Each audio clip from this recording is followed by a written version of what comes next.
Hey, welcome to the Baco Motorsports Power Hour. I'm Mike Griffith, longtime Bakersfield, Californian motorsports rider. First segment of the show, we're going to talk about a lot of stuff. NASCAR, drag racing, a little bit of everything, and I've got Steve Hughes in with me.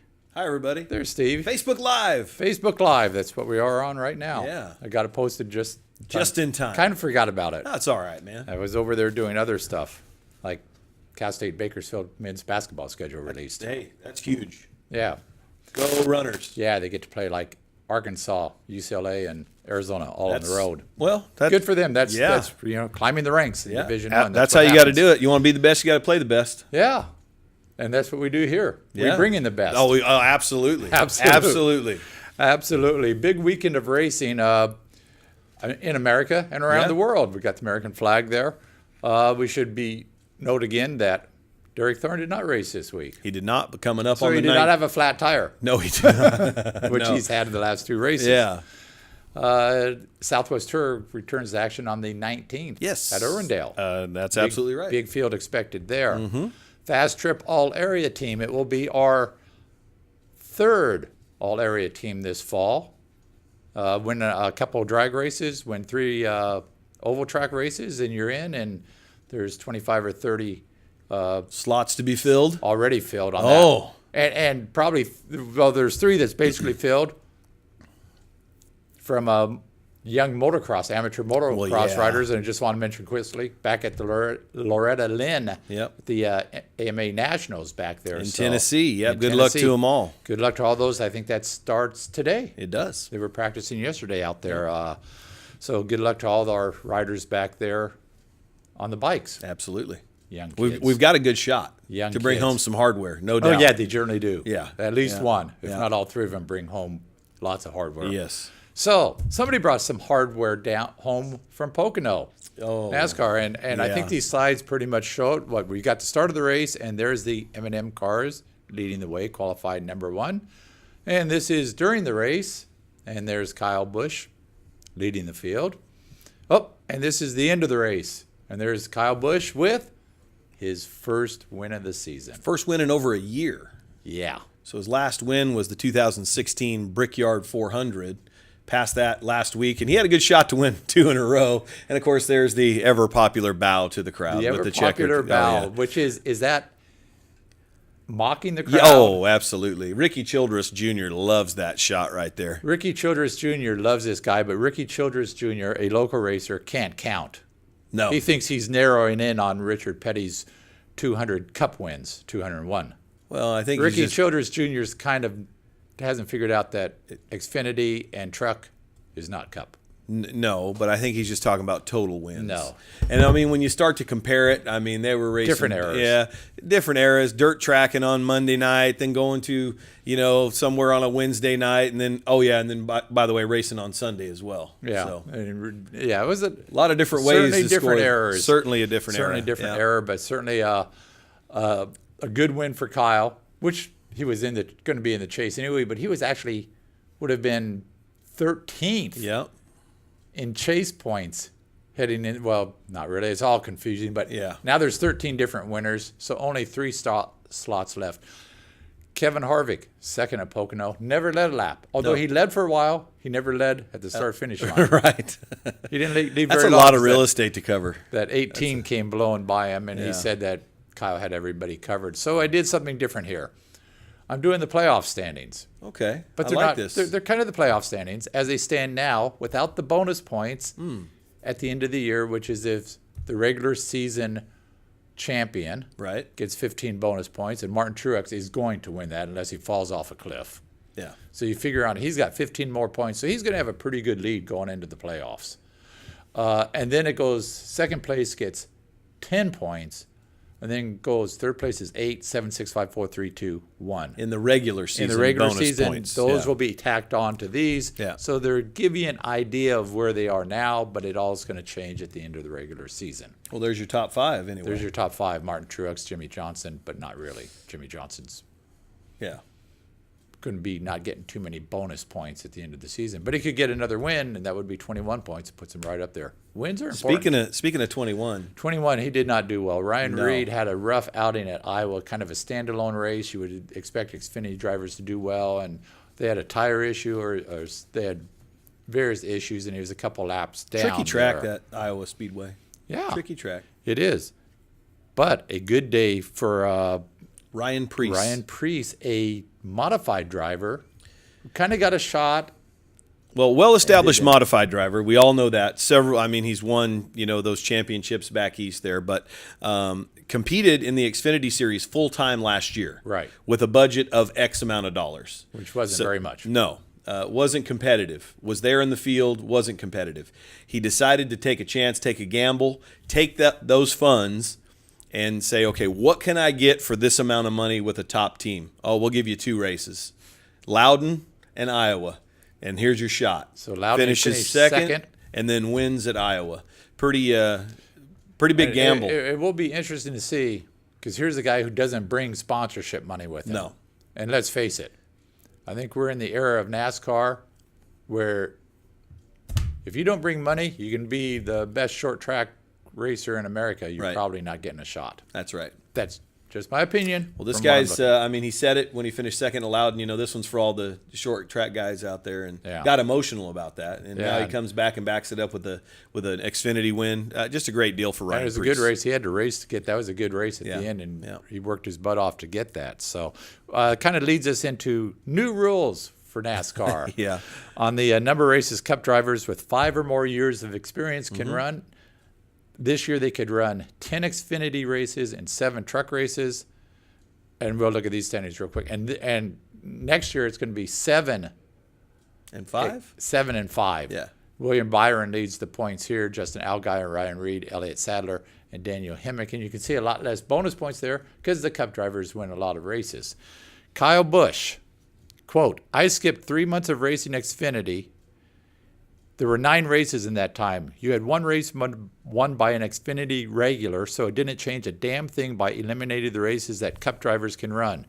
We all get together this offseason and pick and choose our races around each other's schedules. We can still screw it up as much as we want to screw it up and piss everybody off. So I wouldn't be too certain that might not happen. But if we keep continuing to put the limits on it, I'm going to tell you right now, if the limits to the Truck Series go to 0, I'm done. So you wouldn't see Kyle Busch Motorsports teams out on the racetrack. That's just the way I'm going to make it, and we'll see how that progresses as the years go along. That was on Sirius Radio the other day. Kevin Harvick on his Happy Hours Sirius Radio show was a little more tactful than that. Was a little more tactful, but basically said, if you don't have these guys in there, you're not learning. And he said Kyle Busch might take his toys and go home. Yeah. And that's what Kyle Busch said. Yep. And Kevin owned a trucks team and Xfinity team for years, so he knows how hard it is to find sponsorship at that level. I think we would be reacting different if it was the way it was 20 years ago. And I know we can't go back, and I understand all of that. But when you talk about when the Truck Series started, right, who'd we have? We had all these short track heroes from all over the United States, Northwest, Southwest, Northeast, Southeast. We had all these short track guys that were really dominant. Ron Hornaday for one, Mike Skinner. The High Plains Drifter, Rick Corelli. All these guys were in the Truck Series. Kevin Harvick. Of course, Kevin Harvick. And you got to really, regionally, you knew who these guys were. And they came with a fan base already, regional fan base, right? And they soon became, nationwide stars, right? We don't have that now. No. We don't know who's racing in what. We just know that, Kyle Busch is in there. Matt Crafton, he's from the Central Valley. We know him because he's been in it for a while. But any of the West Coast racers, they're gone. It's a different path now, a little different path. We see some of these guys in West and the K&N East Series that go on. Noah Gragson was here and stuff. But I think there's a common denominator with a lot of this stuff. They bring money. True. So we'll leave it at that. Yeah. So we got lots to talk about going on. Buddy Shepard up at Madera. Yeah. 5,000, another win up there. Run, yeah. Dominating, led all but a handful of laps, I think, all but 3. I think up there in a 125-lap race. That's his 3rd win. I think he's only run 4 of those late model races up there, if I'm correct. And he was leading the other one in turn 4 when it got taken out. Right. He's still leading the points in the late models, and now extending that points lead with this victory. But then the Then the Spear Southwest Tour race win. Yeah, that was 2 weeks ago. Yeah. So I tell you what, Buddy Shepard has Madera dialed in. He certainly does. And Certainly does. a good win for him because that was a big field of cars up there, as they usually are for the MAV TV races. Sure, so and the big money races. big money races up there, $5,000 to win, and good for him. Maybe Dickie can put some of that back into the car. NHRA was in the second leg of the Western Swing. Started in Denver last weekend. They were in Sonoma this weekend. This is J.R. Todd. First win in a funny car. First win in a funny car. He won at that track last year in Top Fuel. But when Del Worsham left Don Schumacher last year in the DHL car, they moved J.R. Todd over there, and he's kind of struggled in the funny cars this year. He got the win. He's 9th in points, but he got the win there. Pivotal thing was the semifinals where Jack Beckman was way ahead, and J.R. Todd lit it up, but then got back into the throttle, and Jack's car quit about half track, and Todd came by and got the win. Huge. So, that's drag racing. Yep. And Tighten the field up a little bit before they get into their chase. So that was a win over Tim Wilkinson. Steve Torrance beat Anton Brown in Top Fuel. What's that, like 8? Is that 8 wins for Torrance this year? He's good. He's got the target on Anton, doesn't he? Yeah, he certainly does. He does now. Anton swept the Western Swing last year. Yeah. So that's your Top Fuel. And then the closest race of the day was in Pro Stock. And go find the video on YouTube. It always is. It was like Pro Stock, motorcycle.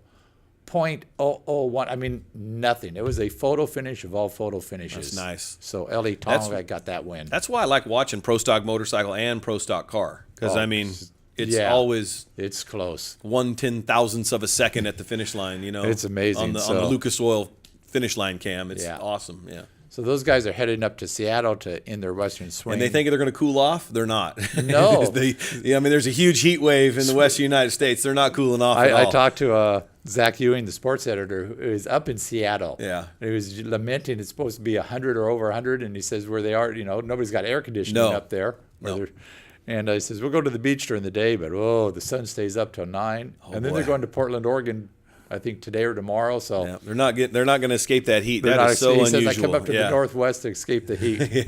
so good timing. And you for always Zach. think, I'm sure these guys, all the crew chiefs and the engineers for these Top Fuel cars and funny cars, they have all these notes, and it's based on that weather being a whole lot cooler, the air being a little heavier, right? And it's probably going to change a lot from Friday. Sure. It's probably going to be cooler by Sunday, maybe. It's going to be interesting to watch, see how they get all that figured out. Yeah. So you got that.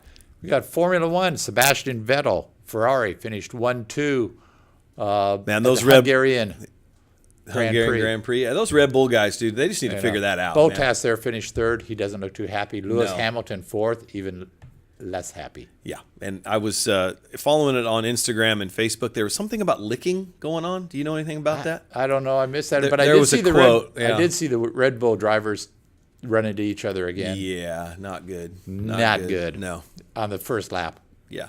Actually, about the first corner. Yeah, I think it was the 3rd corner. Yeah. Yeah.